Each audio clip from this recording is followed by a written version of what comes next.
क्या हाल चाल है भाई आप लोगों के? बढ़िया, फर्स्ट क्लास, शानदार जानदार, एकदम झकास। गगन, राहुल, पवन, निधि, श्री, ट्विंकल, वीर, गौरव, आलोक, श्याम, सुजीत, पवन, निधि, प्रिया, दीपिका, निशा, पवन, आलोक, गौरी, जितू, दिनेश, सुमित। क्या हाल चाल भाई आप लोगों के? बढ़िया, फर्स्ट क्लास, शानदार जानदार, एकदम झकास। ऋतु, निशा, गौरव, सत्येंद्र, आलोक, वीर, तन्नू, तूफान, मयंक, राकेश, गगन, वैशाली, निधि, मोनिका, श्याम, आराधना, आलोक, सरोज, गौरव, प्रिया, विनीत, अनुराग, नीशु, नितिन, शोभोजित, पुलकित, गगन। क्या हाल चाल है भाई आप लोगों के? बढ़िया, फर्स्ट क्लास, शानदार जानदार, एकदम झकास। हाँ जी। तो मेरे दोस्त, मेरे भाई, कल फाइनली हम लोगों ने, है ना, कल वीक की शुरुआत से, है ना, वीक के पहले दिन ही, है ना, हम लोगों ने टॉपिक खत्म कर दिया। हालांकि हम मंडे को टॉपिक स्टार्ट करते हैं, लेकिन कल एक ऐसा दिन था कि हमने मंडे को चैप्टर ही खत्म कर दिया। तो आज हम शुरू करेंगे नया टॉपिक, ठीक है, लेके प्रभु का नाम, जय सिया राम। आज तो वैसे भी भाई हनुमान जी का दिन है। क्यों भाई? जय हो बजरंगबली, जय हनुमान, जय श्री राम, जय श्री राम। तो मेरे दोस्त, मेरे भाई, आज हम टॉपिक शुरू करने जा रहे हैं। बहुत ही इंटरेस्टिंग, शानदार जानदार टॉपिक है, और इस टॉपिक का नाम क्या है? Blood relation. ब्लड रिलेशन, है ना? जी हाँ, ब्लड रिलेशन, रक्त संबंध। रक्त संबंध, इसको हिंदी में कह सकते हैं खूनी रिश्ते। ठीक है, इसको हिंदी में क्या कह सकते हैं? खूनी रिश्ते, ब्लड रिलेशन, रक्त संबंध। और अगर मैं ब्लड रिलेशन रक्त संबंध की बात करूं, तो ये एक ऐसा टॉपिक है, मतलब कोडिंग डिकोडिंग के बाद ये ब्लड रिलेशन एक ऐसा टॉपिक है जो दुनिया के हर एग्जाम में आता है। एक तो देखो, कोडिंग डिकोडिंग जो अल्फाबेट वाले क्वेश्चंस हैं वो दुनिया के हर एग्जाम में आते हैं।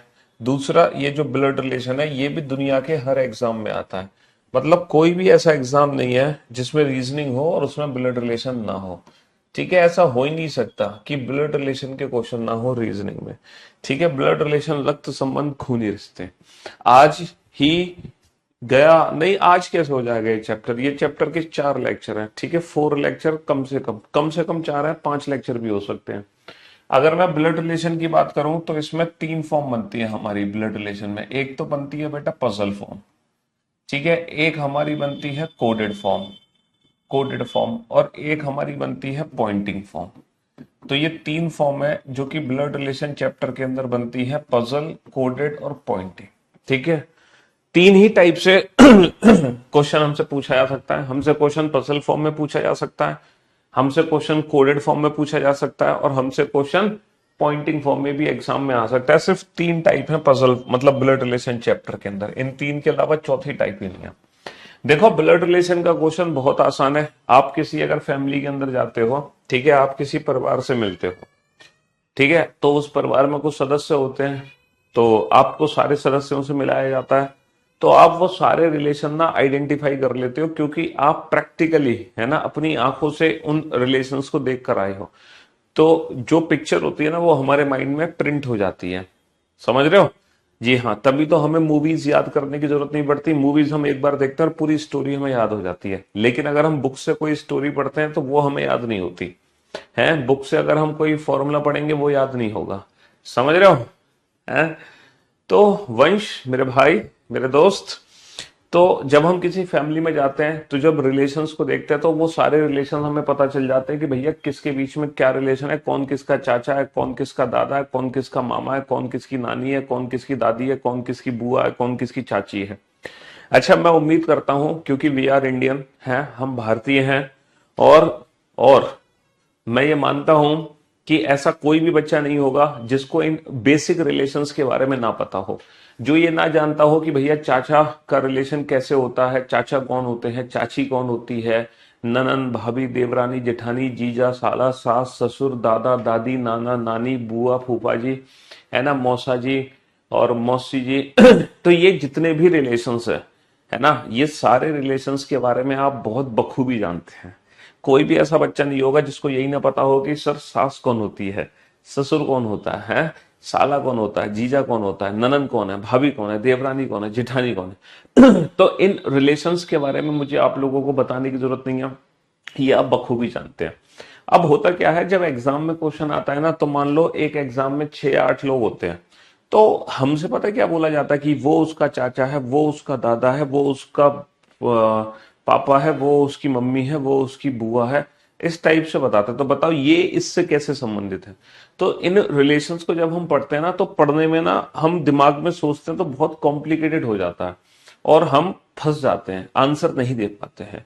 तो इसीलिए इसीलिए सबसे जो बेस्ट अप्रोच है ना, सबसे जो बेस्ट अप्रोच है। अच्छा, ब्लड रिलेशन चैप्टर पता है आपके परिवार में सबसे ज्यादा किसको आता है? सबसे ज्यादा ब्लड रिलेशन आपके परिवार में पता है कौन जानता है? आपकी मम्मी। कोई भी ब्लड रिलेशन का क्वेश्चन हो पॉइंटिंग फॉर्म का, खासकर पॉइंटिंग फॉर्म का कोई भी क्वेश्चन हो, अगर आप अपने क्वेश्चन में फंस रहे हो तो आपकी जो गुरु होंगी वो आपकी माँ होंगी। ठीक है, आप इस क्वेश्चन को अपनी मम्मी से पूछ सकते हैं। ठीक है, आप इस क्वेश्चन को किससे पूछ सकते हैं? अपनी मम्मी से पूछ सकते हैं। पॉइंटिंग फॉर्म का क्वेश्चन आपकी मम्मी चुटकियों में सॉल्व कर देंगी, चुटकियों में। तो अगर आपको बिल्कुल भी डाउट हो ना पॉइंटिंग फॉर्म के क्वेश्चंस में, तो आप वो डाउट्स अपनी मम्मी से क्लियर कर लेना। ठीक है। हाँ, तो मैं आपको बता रहा था, तो ये पजल जो फॉर्म होती है ना, पजल फॉर्म में एक बहुत बड़ा परिवार होता है। अगर हम क्वेश्चन को बेसिकली सोचे, है ना, इमेजिनेशन करें, तो हमारे दिमाग में बहुत मतलब कॉम्प्लिकेशंस आ जाते हैं और हम रिलेशंस में फंस जाते हैं। इसीलिए हम क्या करते हैं कि हर परिवार की ना एक पिक्चर बना लेते हैं।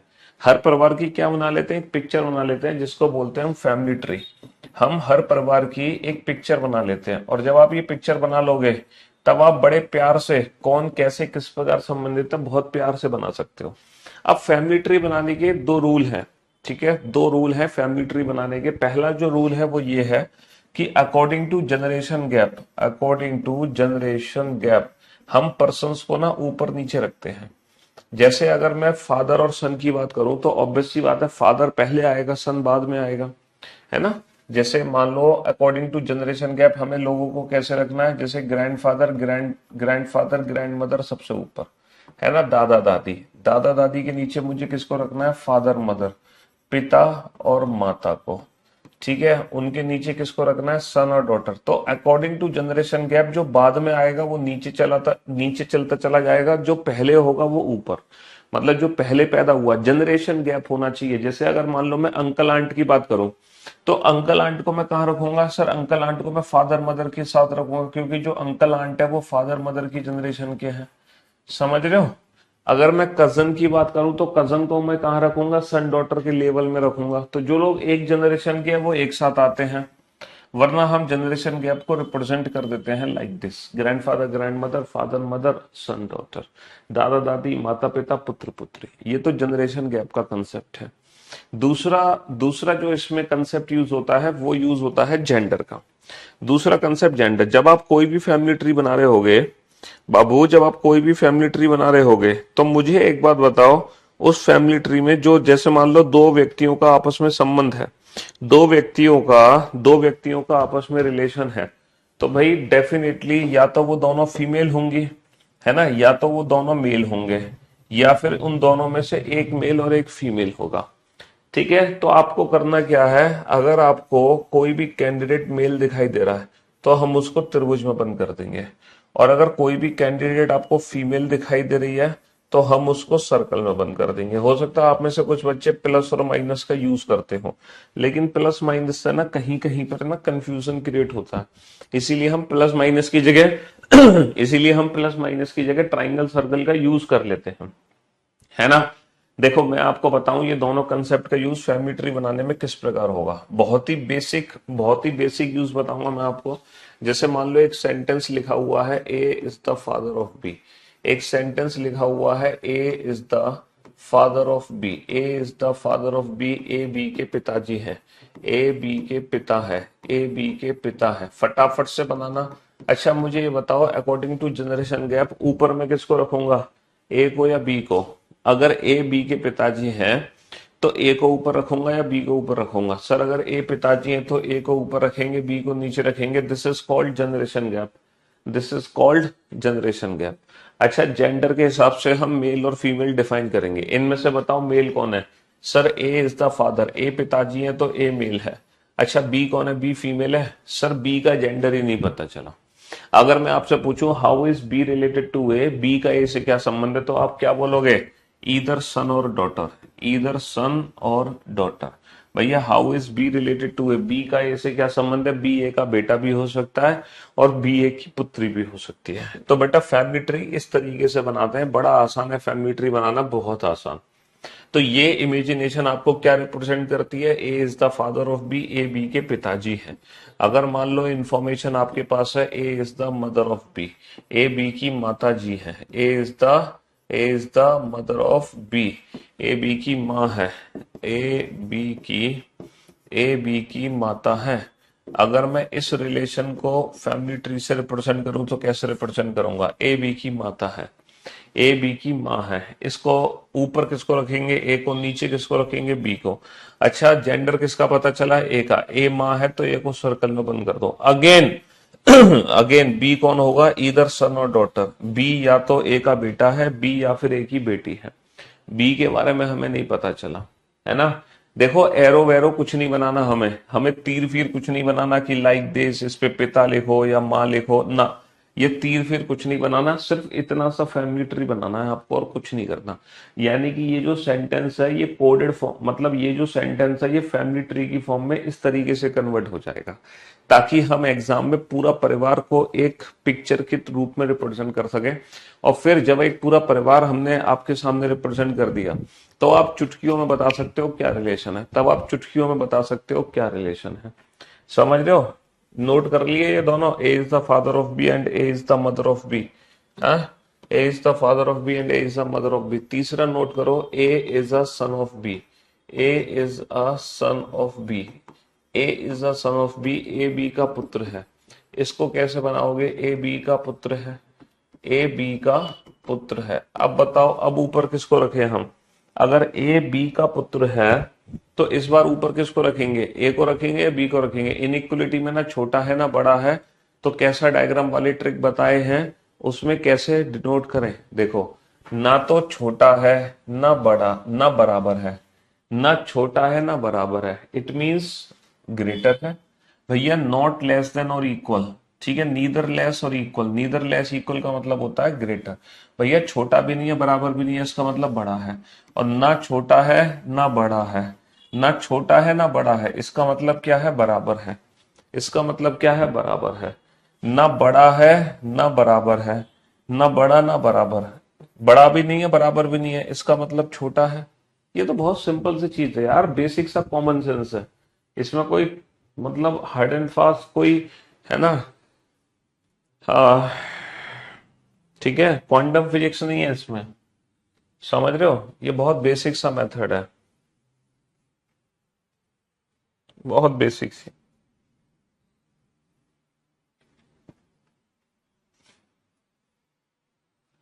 ए बी का पुत्र है, ए बी का पुत्र है, ठीक है, हाँ जी,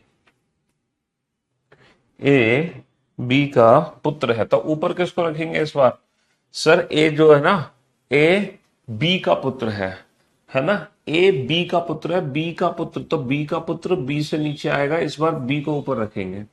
अच्छा जेंडर किसका पता चला, सर ए का पता चला, ए बी का पुत्र है, ए पुत्र है तो ए को त्रिभुज में बंद कर देंगे। तो यहां पर बी कौन है, सर बी या तो ए की माता जी है, या तो बी ए की माँ है, या फिर बी ए के पिताजी हैं। यहां पे बी के बारे में हमें कुछ नहीं पता चला, बी इधर फादर और mother, B is either father और mother of A, sorry B A की माँ या पिता है।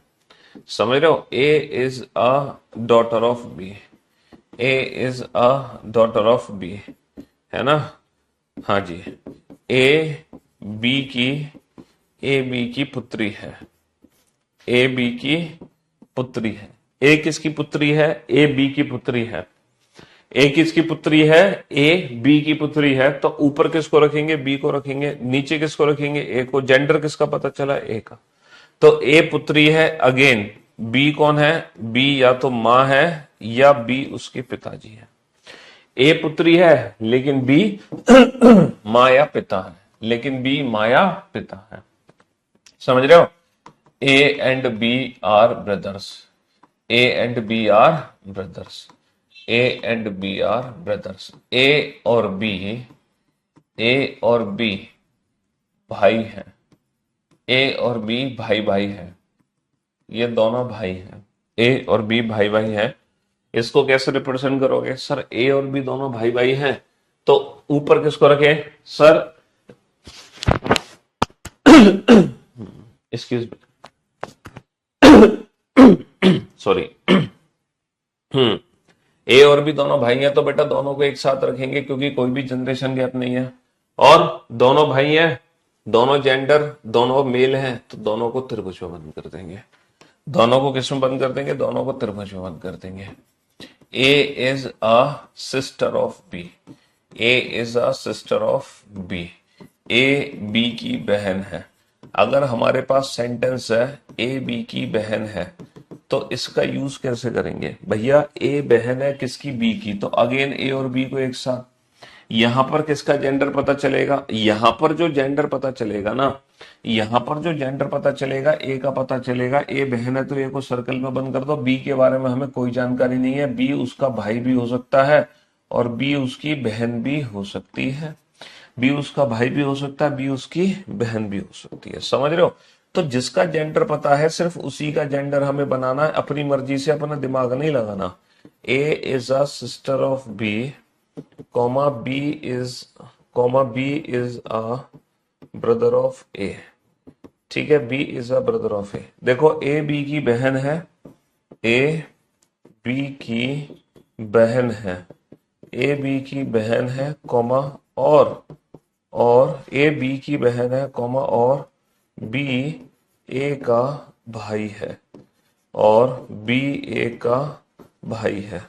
इसको कैसे बनाओगे? ए बी की तो बहन है और बी ए का भाई है। अगेन ए और बी दोनों एक साथ। ए बहन है किसकी? बी की, और बी भाई है तो बी को बंद कर देंगे ट्राइंगल में। ठीक है जी, हाँ जी। Next, A is the wife of B, A B की पत्नी है। A is the wife of B, A किसकी पत्नी है? ए बी की पत्नी है। बनाओ फैमिली ट्री।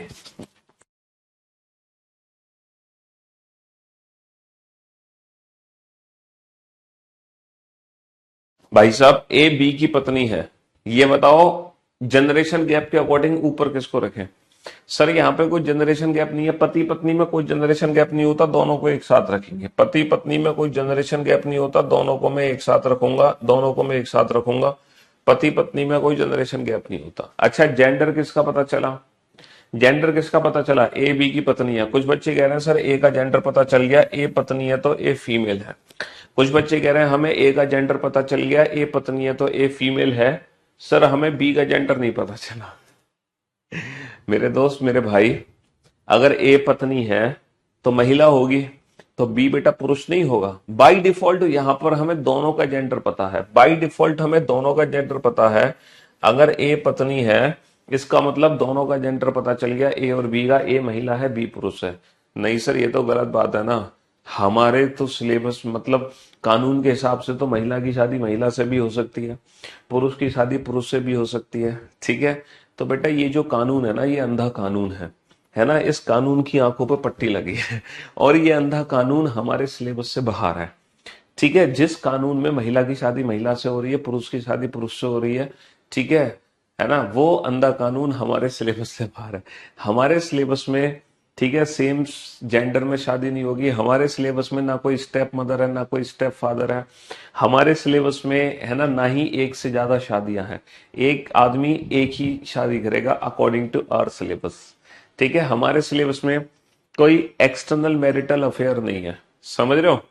हाँ जी, है ना। अवैधानिक मतलब कोई भी ये ऐसे रिश्ते नहीं है हमारे सिलेबस में। गर्लफ्रेंड बॉयफ्रेंड सब नहीं है। ठीक है, तो ये सारा ना आउट ऑफ कंटेंट है, आउट ऑफ सिलेबस है। एक से ज्यादा शादियां, स्टेप मदर, स्टेप फादर, ठीक है, गर्लफ्रेंड बॉयफ्रेंड, और लड़की की शादी लड़की से, लड़के की शादी लड़की से, ये सब सिलेबस से बाहर है। ठीक है, हाँ जी। चलिए साहब, तो मेरे दोस्त, मेरे भाई, ए अच्छा अब यहां पर एक कंफ्यूजन है, यहां पर एक कंफ्यूजन है ये वाले फैमिली ट्री और ये वाले फैमिली ट्री में। ये तो है भाई बहन और ये है पति पत्नी। सर हम तो खुद ही कंफ्यूज हैं, कौन भाई बहन कौन पति पत्नी। हम तो खुद ही कंफ्यूज ना, भाई बहन और पति पत्नी ये तो दोनों एक जैसे बन गए।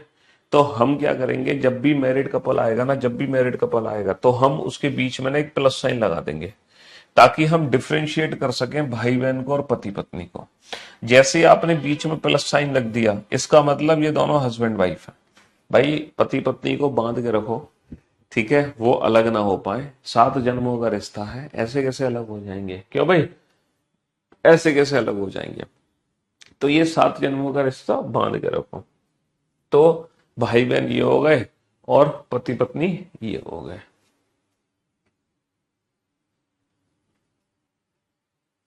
समझ रहे हो मेरे दोस्त, मेरे भाई। तो अब आप ये बताओ, मैंने ये जो फैमिली ट्री बनाए, पिता है ना, पिता का, माता का, पुत्र का, पुत्री का, ठीक है, भाइयों का, बहन का, बहन भाई का, और पति पत्नी का, है ना, यहां तक किसी को किसी भी फैमिली ट्री में कोई दिक्कत, कोई कंफ्यूजन नहीं होगा, एकदम क्रिस्टल क्लियर होगा, डायमंड क्लियर। हर रिलेशन एकदम डायमंड क्लियर है, अभी तक कोई कंफ्यूजन नहीं है किसी को। चलिए, A is the uncle of B, A is the uncle of B, है ना। ए बी के चाचा है, ए बी के चाचा है। हालांकि अंकल दो है, एक पैटर्नल एक मैटरनल। पैटर्नल अंकल का मतलब हो गया चाचा, मैटरनल अंकल का मतलब हो गया मामा, है ना। थोड़ा सा कंफ्यूजन होता है इंग्लिश में जब हम अंकल पढ़ते हैं। देखो सबसे ज्यादा कंफ्यूजन क्या है, मान लो इंग्लिश में अंकल आ गया तो आप कंफ्यूज हो जाओगे, ये अंकल किसको रिप्रेजेंट कर रहा है, ये अंकल चाचा को रिप्रेजेंट कर रहा है या मामा को रिप्रेजेंट कर रहा है। तो ये कंफ्यूजन दूर करने के लिए एग्जाम में वर्ड यूज करने लगे पैटर्नल और maternal. Paternal uncle, paternal uncle मतलब क्या हो गया, चाचा हो गया। और मैटरनल अंकल मतलब क्या हो गया, मैटरनल अंकल मतलब क्या हो गया, मैटरनल अंकल मतलब मामा हो गया। एम फॉर मैटरनल, जो मैत्रिक है, मैत्रिक और पैतृक, पैतृक पिता की तरफ से, मैत्रिक माता की तरफ से, है ना। तो पैटर्नल अंकल है तो इसका मतलब चाचा की बात कर रहे हैं, मैटरनल अंकल है तो मामा की बात कर रहे हैं। लेकिन एक और कंफ्यूजन आ गया, एग्जाम में एक वर्ड यूज हो गया फूफा जी। अब ये जो फूफा जी हैं ये कौन से अंकल हैं, है ना। एक वर्ड यूज हो गया एग्जाम में मामा, ठीक है, ये जो मामा है ये कौन से अंकल हैं। तो मेरे दोस्त, मेरे भाई, ये पैटर्नल अंकल की कैटेगरी में आएंगे, ये मैटरनल अंकल की कैटेगरी में जाएंगे। यानी कि अगेन कंफ्यूजन है कि पैटर्नल अंकल चाचा को रिप्रेजेंट करेगा या फूफा जी को रिप्रेजेंट करेगा, है ना, मामा को रिप्रेजेंट करेगा। सॉरी, मैटरनल अंकल मामा को रिप्रेजेंट करेगा या मौसा को रिप्रेजेंट करेगा। भाई मौसा भी तो उसी में आ जाएंगे, मैटरनल अंकल में, है ना। लेकिन एग्जाम में अगर गलती से वर्ड आता है, एग्जाम में अगर पैटर्नल अंकल आता है तो बाय डिफॉल्ट चाचा लेंगे, मैटरनल अंकल आता है तो बाय डिफॉल्ट मामा लेंगे, वहां पे फूफा और मौसा नहीं लेंगे। हालांकि फूफा और मौसा को भी हम अंकल ही बोलते हैं। समझ रहे हो, हिंदी में कोई एक बच्चा कह रहा है हिंदी में कोई दिक्कत नहीं आती। बेटा आजकल ना जो पेपर सेट कर रहा है ना वो बहुत स्मार्ट हो गए। पता है हिंदी में क्या लिख देते हैं, वो हिंदी में अंकल ही लिख देते हैं। हिंदी में ना अंकल ही लिख देते हैं तो तुम फंस जाते हो। वो हिंदी में भी अंकल लिख देते हैं, ठीक है। वैसे तो देखो मैं आपको यही सजेशन दूंगा कि ब्लड रिलेशन के क्वेश्चन इट्स बेटर कि आप हिंदी में सॉल्व करो। जैसे कि देखो 2 चैप्टर है जिसमें लैंग्वेज मैटर करती है, पूरी रीजनिंग में 2 चैप्टर है जिसमें लैंग्वेज मैटर करती है, बाकी कहीं लैंग्वेज मैटर नहीं करती। एक तो है ब्लड रिलेशन, पूरी रीजनिंग में 2 टॉपिक हैं जिसमें लैंग्वेज थोड़ा सा अपना रोल प्ले करती है। दूसरा है सिलॉक्स, ठीक है। ये पूरी रीजनिंग के 2 चैप्टर हैं, सिलॉक्स और ब्लड रिलेशन, ठीक है। पूरी रीजनिंग में 2 टॉपिक हैं जिसमें लैंग्वेज मैटर करती है। तो मैं आपको बता दूं आपकी प्रेफरेंस कौन सी होनी चाहिए। ब्लड रिलेशन जब भी चैप्टर सॉल्व करो तो आपकी प्रेफरेंस होनी चाहिए हिंदी लैंग्वेज। आपकी कौन सी लैंग्वेज होनी चाहिए, प्रेफरेंस हिंदी। और जब भी आप सिलॉक चैप्टर सॉल्व करो तो आपकी जो प्रिफर्ड लैंग्वेज होनी चाहिए वो होनी चाहिए इंग्लिश, ठीक है। ये इंग्लिश में बहुत इजी है और ये हिंदी में बहुत इजी है। बाकी पूरी की पूरी रीजनिंग में लैंग्वेज बैरियर नहीं है, लैंग्वेज मैटर नहीं करती, लैंग्वेज रोल प्ले नहीं करती पूरी रीजनिंग में। लेकिन खासकर ये 2 टॉपिक हैं जहां लैंग्वेज अपना थोड़ा सा रोल प्ले कर लेती है, थोड़ी स्पीड बढ़ा देती है, थोड़ी स्पीड इंप्रूव कर देती है लैंग्वेज। अगर आप ब्लड रिलेशन के क्वेश्चन को हिंदी में सॉल्व करोगे तो आपकी स्पीड बाई डिफॉल्ट बढ़ जाएगी, और अगर आप सिलॉक्स के क्वेश्चन को इंग्लिश में सॉल्व करोगे तो आपकी स्पीड बढ़ जाएगी। तो थोड़ा सा रोल प्ले है बेटा लैंग्वेज का इन दोनों टॉपिक के अंदर। बाकी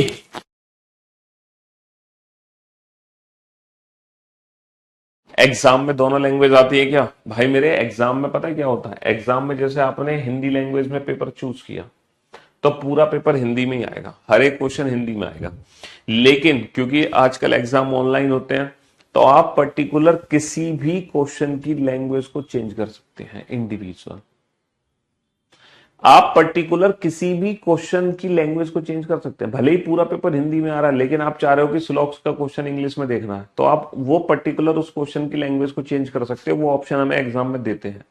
और अगर ऑफलाइन पेपर होता है यूपीएससी का, है ना, तो वहां पर ना बाइलिंगुअली पेपर हमें मिलता है, हिंदी और इंग्लिश दोनों ही होती है हर क्वेश्चन की। ठीक है जी। हाँ, सिलॉक्स हिंदी में न्याय निगमन, न्याय संगत, कथन निष्कर्ष, कुछ कुत्ते बिल्ली हैं, कुछ गधे घोड़े हैं, है some dogs are cats, some cats are dog, उस टाइप के जो क्वेश्चन होते हैं। तो भैया ए बी के चाचा है, इसका फैमिली ट्री कैसे बनाओगे बताना। ए बी के चाचा है, बी के चाचा, चाचा ऊपर किसको रखोगे सर? चाचा को, ए को ऊपर रखेंगे, बी को नीचे रखेंगे। जेंडर किसका पता है? ए का, ए चाचा है तो ट्राइंगल में बंद कर दो। और ये जो फैमिली ट्री आपने बना दिया, ये जो फैमिली ट्री आपने बना दिया, ये फैमिली ट्री पता है किसको रिप्रेजेंट करेगा? A is the father of B को। ये फैमिली ट्री रिप्रेजेंट करेगा ए बी के पिताजी हैं। ये फैमिली ट्री रिप्रेजेंट करेगा ए बी के पिताजी हैं, A is the father of B. ये पिता को रिप्रेजेंट करेगा ना कि चाचा को।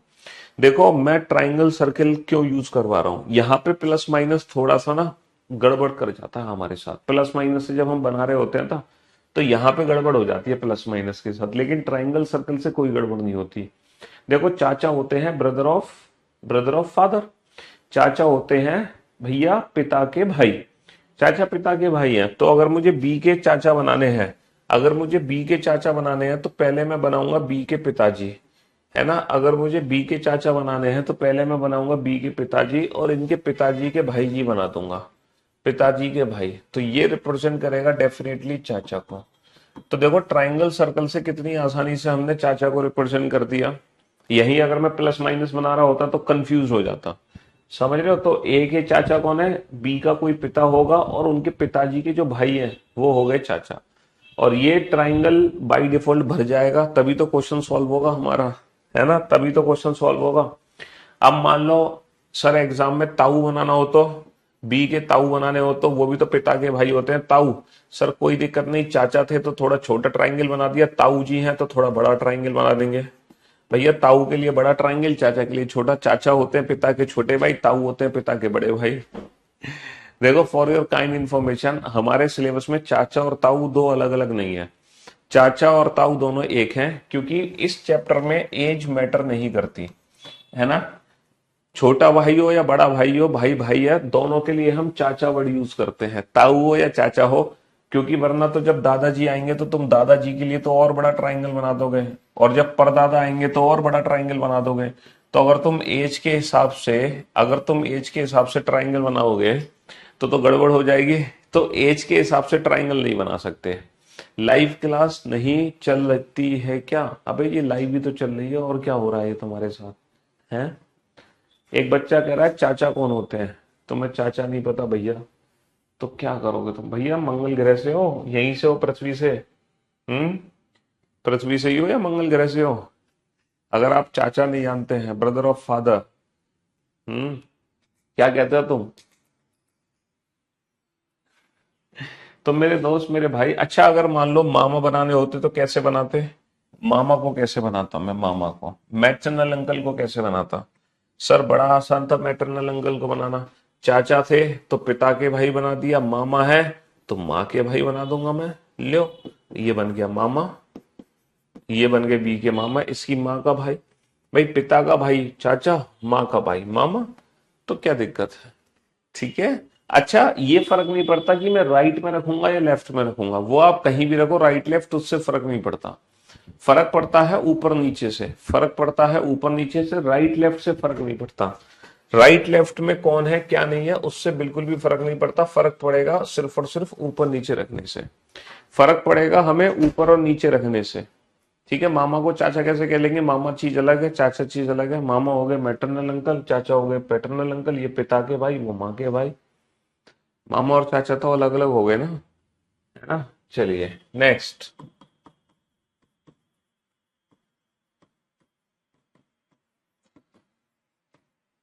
ए, बेटा ये गर्लफ्रेंड नहीं है, ए बी के दादाजी हैं। ये ग्रैंडफादर है, ग्रैंडफादर, गर्लफ्रेंड नहीं है। समझ रहे हो? अच्छा ये बताओ बी के दादा कैसे बनाओगे? बी के दादा कैसे बनाओगे? बी के दादाजी। सर बी के दादा, दादाजी होते हैं पिता के पिता, फादर ऑफ फादर। तो बी के पहले पिता बनाओ, उनके भी पिताजी बना दो, तो ये हो गए दादाजी। भाई पहले बी के पिता बनाओ, फिर उनके भी पिता बना दो, है ना? बी के पिता बनाओ, देन उनके भी पिता बना दो। एक बच्चा कह रहा है चाचा मामा दोनों होंगे, सब बताऊंगा, चिंता मत करो। अगर मान लो नाना होते तो नाना कैसे बनाते? पहले बी की माँ बनाओ और फिर माँ के पिताजी बना दो, तो ये हो गए नाना जी। भाई दादा, दादा के लिए पिता के पिता, नाना के लिए माँ के पिता। दादा के लिए पिता के पिता, नाना के लिए माँ के पिता। नाना के लिए कौन हो गए? नाना के लिए माँ के पिता हो गए। नाना के लिए कौन हो गए? नाना के लिए माँ के पिता हो गए। अच्छा मैं एक ब्लड रिलेशन बना रहा हूं, मतलब एक फैमिली ट्री बना रहा हूं। आप खुद ही बताना कि ये कौन है। ठीक है, आप खुद ही बताना कि ये कौन है। ये बताओ यहां पर जो बी है वो ए की कौन है? बी ए की कौन है? ये बताओ इस फैमिली ट्री में बी ए की कौन है और इस फैमिली ट्री में बी ए का कौन है? जल्दी से बनाओ।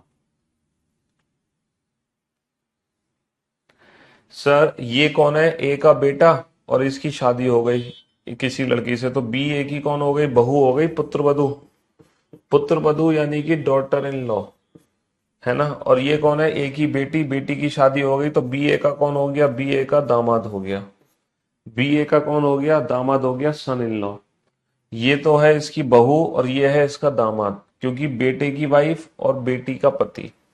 अच्छा ये कौन है? या तो सास है, या तो बी की सास है, या फिर बी का ससुर है। यहां पर ए का जेंडर नहीं पता चला, ए या तो सास है या ससुर है। भाई ए सास भी हो सकती है, ससुर भी हो सकता है, ए सास भी हो सकती है, ससुर भी, लेकिन डेफिनेटली बी बहू है, बी दामाद है। तो मैं उम्मीद करता हूं अब आप दुनिया के हर रिलेशन को बना सकते हो। मैं एक फैमिली ट्री आपके सामने बनाऊंगा बहुत बड़ा सा, और उसमें आपको बताना है हर व्यक्ति के बारे में कि ये परिवार का कौन सा सदस्य है। ठीक है? P Q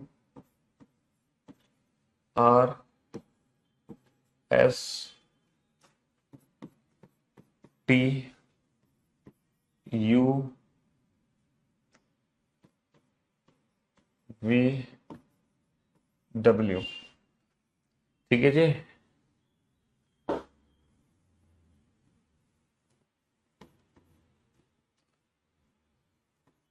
x Y. चलिए साहब, ये एक फैमिली ट्री है, इस बड़े से फैमिली ट्री को बना लो सारे बच्चे।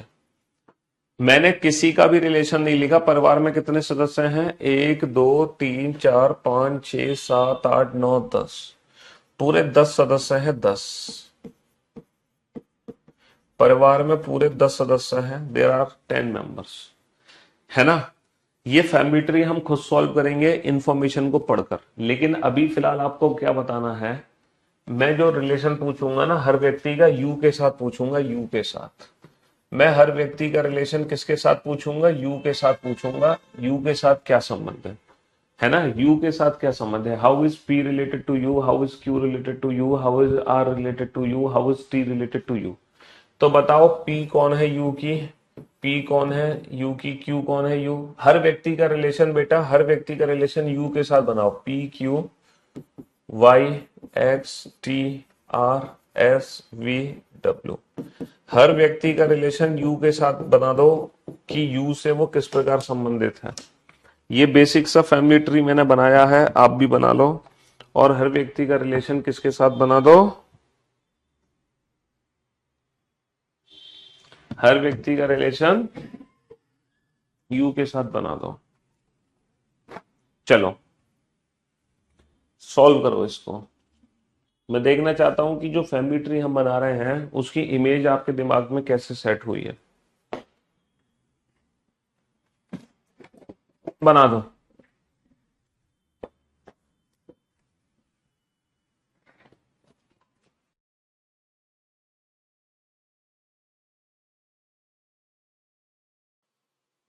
चलो जब तक आप आंसर दो, आप पूछो क्या पूछ रहे हो भैया, क्या डाउट है, क्या कमेंट पे कमेंट किए जा रहे हो।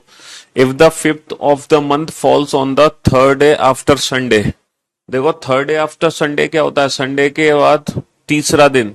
थर्ड डे आफ्टर संडे मतलब 3 days आफ्टर संडे, ये वेंसडे होगा, Monday Tuesday Wednesday. And fifth of the month falls the third day after Sunday, यानी कि 5 तारीख को वेंसडे है, तो 15 तारीख को कौन सा दिन होगा। तो 5 15 में 10 दिन का अंतर है, 10 दिन में कितने और डेज हो गए, 3 और डेज हो गए, तो +3 कर दो। ठीक है। हाँ जी, बहनोई कौन होता है भैया, बहनोई होता है जीजा, तुम्हारी बहन का पति होगा बहनोई। ठीक है। हाँ जी। और क्या पूछ रहे थे तुम।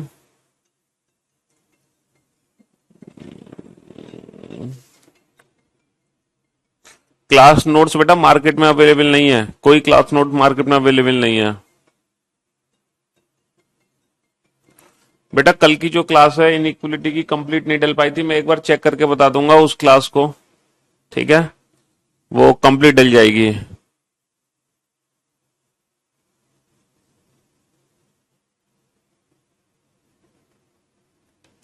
मैजिकल बॉक्स दोबारा से देखने ला कल, कल इनइक्वलिटी वाली क्लास हाफ रिकॉर्डेड है, कोई दिक्कत नहीं है, उसको दोबारा से चेक करवा देंगे बेटा, अंश परेशान मत हो।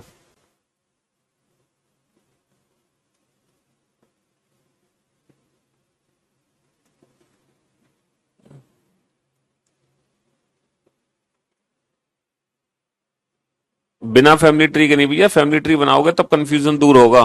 पहले फैमिली ट्री बनाने में थोड़ा सा टाइम लगेगा, लेकिन धीरे धीरे प्रैक्टिस करोगे तो बहुत इजी हो जाएगा फैमिली ट्री बनाना। शुरू में थोड़ा सा है कंफ्यूजन, बाद में बहुत इजी है।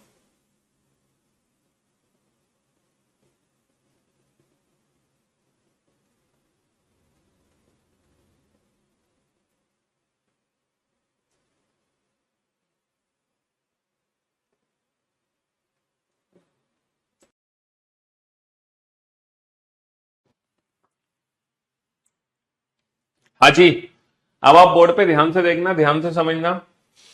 देखो यू की माँ है, यू के पिताजी हैं, और पी कौन है, यू का, इसके पिता का पिता, पिता का पिता हो गया दादा। तो जो पी है वो यू का दादा है, इसके पिता का पिता। क्यू कौन है, इसके पिता की माँ, पिता की माँ, यानी कि क्यू हो गई इसकी दादी। क्यू यू की कौन है, दादी है। अच्छा वाई कौन है, ये इसकी मम्मी है, मम्मी की बहन, माँ की बहन होती है मौसी, माँ की बहन होती है मासी। तो वाई कौन है, यू की मम्मी की बहन। एक्स कौन है, इसकी माँ का भाई, माँ का भाई होता है मामा, तो एक्स हो गया मामा, है ना। एक्स हो गया इसकी माँ का भाई मामा। अच्छा टी कौन है, टी तो इसकी खुद की माँ है। आर कौन है, आर इसके खुद के पिताजी हैं। एस कौन है, इसकी पिता की बहन, पिता की बहन हो गई बुआ, पिता की बहन हो गई बुआ। वी कौन है, इसकी बुआ का पति, बुआ का पति कौन हो गया, फूफा जी। और डब्ल्यू कौन है, इसकी बुआ का बेटा, यानी कि कजन, यानी कि फुफेरा भाई, कजन, फुफेरा भाई। तो ये सारे रिलेशन मैंने यू के साथ बना दिए। अब आप में आपस में भी कोई भी संबंध बना सकते हो। जैसे कि मैं पूछूं बेटा एस का टी के साथ क्या संबंध है, how is S related to T, इसके पति की बहन, यानी कि एस कौन होगी, ननन। टी का एस से क्या क्या क्या संबंध है, T, how is T related to S, इसके भाई की पत्नी यानी कि भाभी, है ना। एक्स का आर से क्या संबंध है, एक्स कौन है, इसकी पत्नी का भाई साला। आर का एक्स से क्या संबंध है, इसकी पत्नी का सॉरी इसकी बहन का पति यानी कि जीजा। तो आप हर दो व्यक्ति के बीच में रिलेशन बना सकते हैं, है ना। इंग्लिश फुफेरी बहन होगी ना, हाँ डब्ल्यू कौन है, फुफेरी बहन, फुफेरी बहन सॉरी, कजन, कजन, फुफेरी बहन कजन। सही कहा आपने, कजन। बेटा कजन सिस्टर नहीं होता, कजन ही होता वर्ड, ना कजन ब्रदर होता ना कजन सिस्टर, कजन ही वर्ड यूज होता है। कजन वर्ड ही ममेरा फुपेरा भाई और बहन दोनों के लिए यूज होता है वर्ड कजन। ठीक है, तो मैं उम्मीद करता हूं कि अब आप फैमिली ट्री बनाकर उन दो व्यक्तियों के बीच में संबंध स्थापित कर सकते हैं जो पूछा है एग्जाम में। तो पहला क्वेश्चन बेटा मैं सॉल्व करता हूं, इसके बाद जितने भी क्वेश्चन होंगे वो आप लोग सॉल्व करना। पहला क्वेश्चन मुझे सॉल्व करने दो कि एग्जाम में क्वेश्चन कैसे मिलेगा। सबसे पहले हम पजल फॉर्म का क्वेश्चन बनाएंगे, फिर कोडेड, फिर पॉइंटिंग। तो देखो पजल फॉर्म का क्वेश्चन इस तरीके से एग्जाम में दिया होगा, लाइक दिस। अब ये क्वेश्चन सॉल्व कैसे करना, सबसे पहले मैं अब करूंगा पहला क्वेश्चन, बाकी के बाद में तुम करना। सबसे पहला पॉइंट है F is the brother of A. F is the brother of A, है ना, ए का भाई एफ है। F is the brother of A. F किसका भाई साहब है? एफ भाई साहब है ए के। तो एफ को ए के साथ बना दो, ए का जेंडर नहीं पता। सी इज द डॉटर ऑफ ए। सी किसकी बेटी है? ए की। ए की बेटी ए से नीचे बना दो। भाई ए की बेटी ए से नीचे आएगी, लेकिन ए का जेंडर नहीं पता चला। के is the sister of F. के किसकी बहन है? एफ की। तो एफ की बहन एफ के साथ आएगी, और बहन है तो सर्कल में बंद कर दो, है ना। बताओ, जी इज द ब्रदर ऑफ सी। जी किसका भाई है? सी का। सी का भाई सी के साथ आएगा, और भाई है तो ट्राइंगल में बंद कर दो। बस इतना सही फैमिली ट्री बनेगा। 4 सेंटेंस दे रखे थे, चारों सेंटेंस को हमने फैमिली ट्री में कन्वर्ट कर दिया। ठीक है, तो who is the uncle of G. G के अंकल कौन है? देखो जी के अंकल डेफिनेटली कौन होंगे? अगर ए जो है जी की माँ है तो ये माँ का भाई मामा। अगर ए जी के पिताजी हैं तो पिता का भाई चाचा। तो हर कीमत पे जो जी के अंकल हैं, हर कीमत पे जो जी के अंकल हैं वो कौन होंगे? हर कीमत पे जी के अंकल एफ होंगे, है ना। तो जैसा जैसा कहता जाए वैसे वैसे फैमिली ट्री बनाते जाओ, और जैसे ही फैमिली ट्री बनके कंप्लीट होगा, फिर जो क्वेश्चन पूछा है वो आप आंसर दे सकते हो। जो क्वेश्चन पूछा है वो आप आंसर दे सकते हो। बस आपका काम है फैमिली ट्री बनाना, और कुछ भी नहीं करना। चलो बनाओ, इस क्वेश्चन का फैमिली ट्री बनाओ फटाफट से।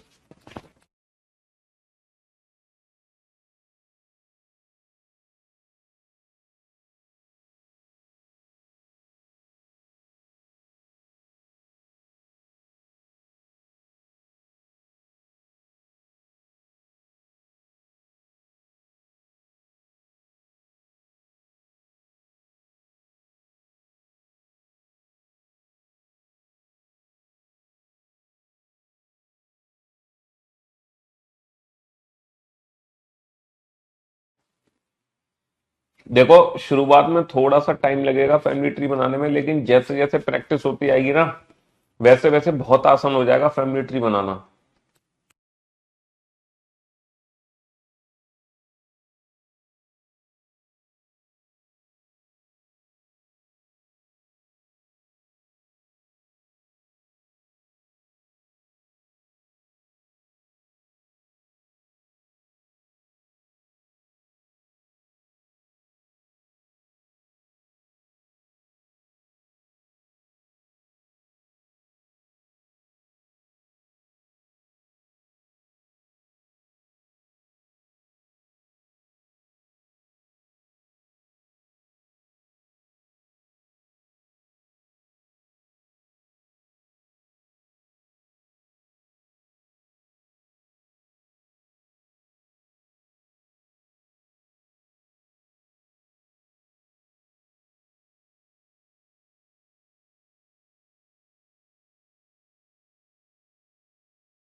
बन गया फैमिली ट्री? क्यों भाई? ए बी के पिताजी हैं। ए किसके पिताजी हैं? बी के। तो बेटा बी के पिताजी बी से ऊपर रख दो, और ये पिताजी है तो ट्राइंगल बंद कर दो। सी बी की पुत्री है, बी की पुत्री बी से नीचे आएगी, पुत्री है तो सर्कल में बंद कर दो, लेकिन जिसका जेंडर पता है सिर्फ उसी का बनाना है। डी बी का भाई है, देखो बी का भाई बी के साथ आएगा, और भाई है तो ट्राइंगल में बंद कर दो। ई ए का पुत्र है, ई किसका पुत्र है, ए का, तो ए से नीचे ई आएगा, ए से नीचे ई। अब ए से नीचे तो ये दोनों है, तो ये दोनों भी तो ए के बच्चे हैं, और ई भी इसका बच्चा है, तो ई को यहां बना सकते हैं, तीनों बच्चे हो गए ए के। अब पुत्र है तो ट्राइंगल में बंद कर दो। तो सी और ई के बीच में क्या संबंध है, तो सी और ई के बीच में क्या संबंध है, या तो इसकी बहन की बेटी है या फिर इसके भाई की बेटी है। बहन की बेटी भांजी, भाई की बेटी भतीजी, तो भांजी मामा या भतीजी चाचा, भांजी मामा या भतीजी चाचा, यानी कि niece and uncle, niece and uncle का रिलेशन है, नीस एंड अंकल का रिलेशन है। और मैं उम्मीद करता हूं, वाओ सर अल्टीमेट मजा आ गया कसम से, मुझे तो लगा ही नहीं था इतना इजी हो सकता है। चलो, है बहुत बढ़िया, बनाओ। अब बेटा ये 3 क्वेश्चन है, अगर आप ये फैमिली ट्री बना लेते हो तो एक नहीं, दो नहीं, पूरे 3 क्वेश्चन आपके हो गए। कितने क्वेश्चन हो गए, पूरे 3 क्वेश्चन हो गए फैमिली ट्री बनाते ही।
बना लिया फैमिली ट्री, क्यों भाई।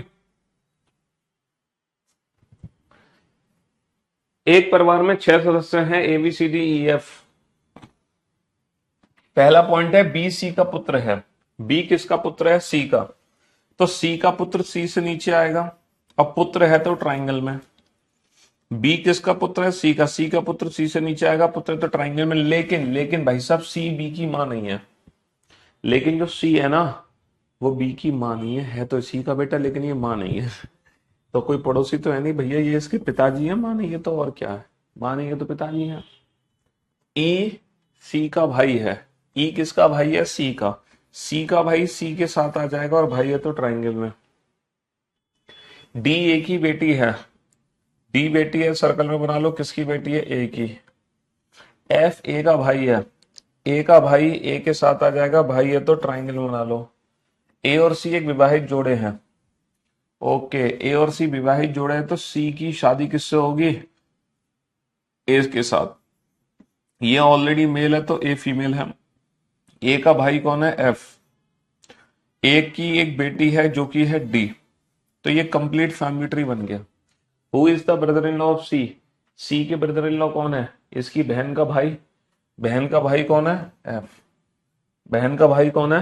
F. How many female members are there in the family? परिवार में कितनी महिला हैं? जितने सर्कल। कितने सर्कल? दो। कितने सर्कल? दो। How is F related to B? How is F related to B? F कौन है? बी की। एफ कौन है? बी का। इसकी माँ का भाई। और इसकी माँ का भाई कौन हो गया? माँ का भाई हो गया मामा। माँ का भाई कौन हो गया? माँ का भाई हो गया मामा। माँ का भाई हो गया मामा। ठीक है। हम्म। चलिए साहब, अगेन इस फैमिली ट्री को बनाओगे तो 3 क्वेश्चन के आंसर पाओगे।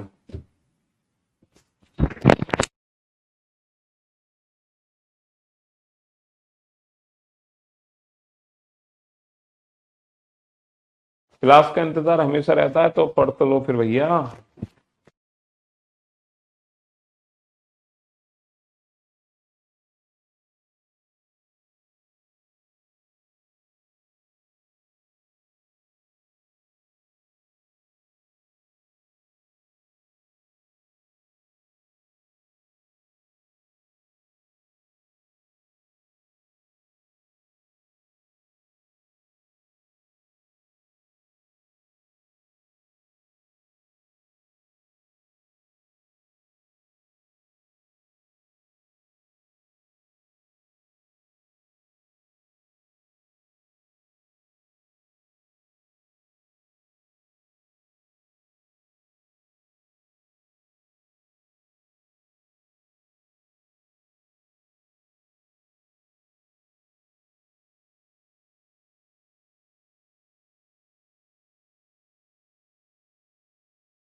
हाँ जी, बन गया फैमिली ट्री।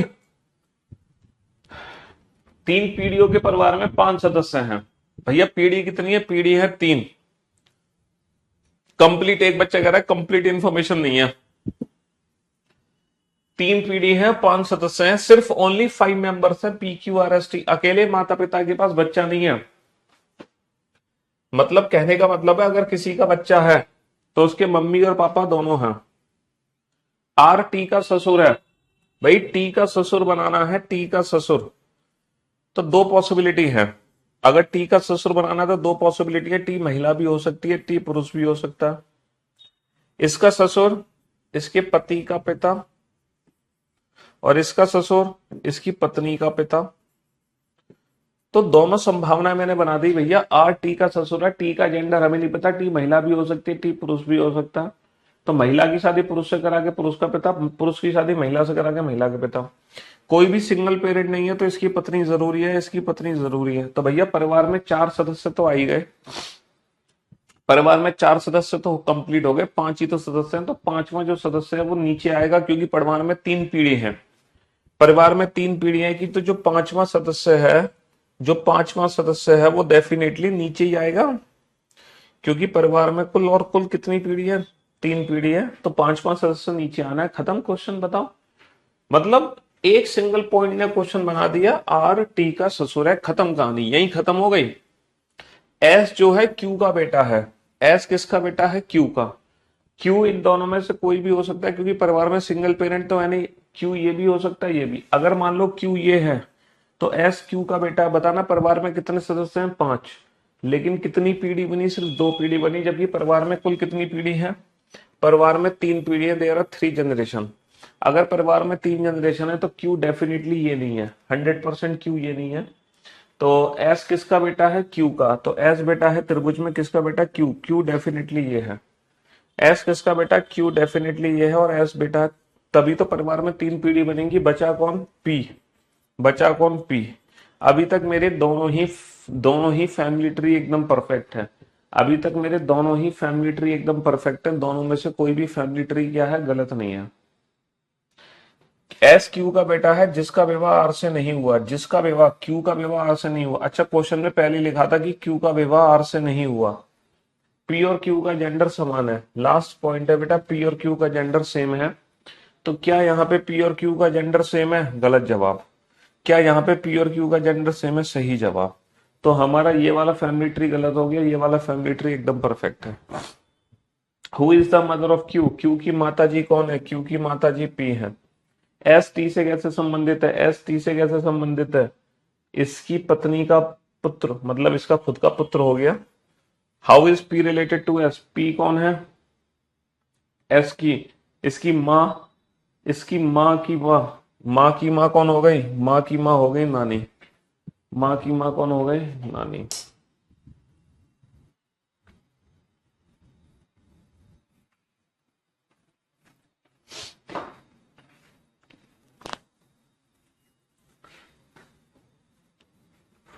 तो यहां पर हमने दोनों ही संभावनाएं बनानी पड़ी। एक बच्चा कह रहा है ये रिलेटेड टू वाला कंसेप्ट समझा दो, इसमें थोड़ा सा कंफ्यूजन है। पता कैसे चलता है कब किसके बारे में बताना है? जैसे कि मान लो 2 पर्सन है, लाइक दिस। अगर आपसे पूछा जाए how is P related to Q, या फिर what is the relation, what is the relation of P to Q. Hindi में पी का क्यू से क्या संबंध है? पी क्यू से किस प्रकार संबंधित है?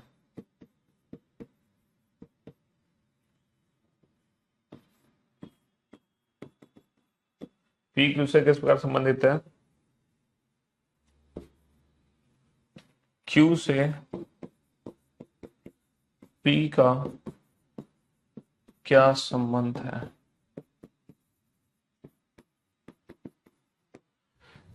इन सारे क्वेश्चंस का मीनिंग एक ही है, इन सारे क्वेश्चंस का मीनिंग एक ही है, how is P related to Q, या फिर what is the relation of P to Q.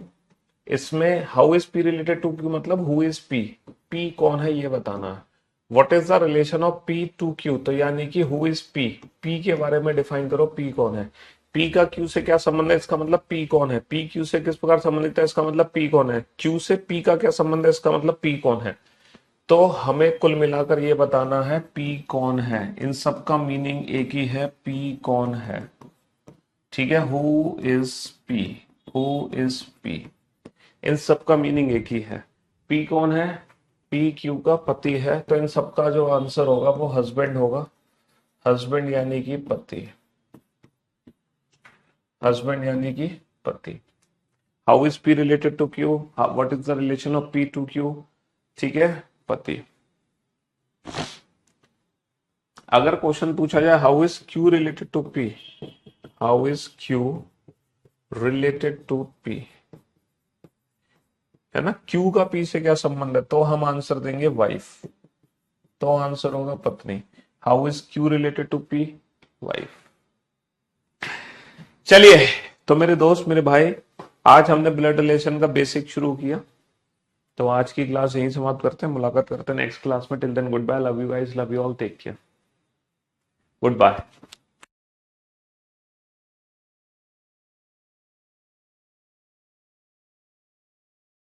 और कल की क्लास अटेंड करना ना, तो आज के सारे क्वेश्चंस का दोबारा से फैमिली ट्री बना के आना, तभी कल का लेक्चर अटेंड करना। जितने भी फैमिली ट्री आज बनाए ना, वो सारे कल दोबारा से बना के आना फैमिली ट्री। और लास्ट वाले क्वेश्चन को बेटा आप आराम से दोबारा से तसल्ली से सॉल्व करना, दोनों पॉसिबिलिटी बना के हो जाएगा सॉल्व, उसमें इतनी बड़ी टेंशन नहीं है। क्लास खत्म होने के बाद आप दोबारा से फैमिली ट्री बना लो इन सारे क्वेश्चंस का, ठीक है। चलो कल मिल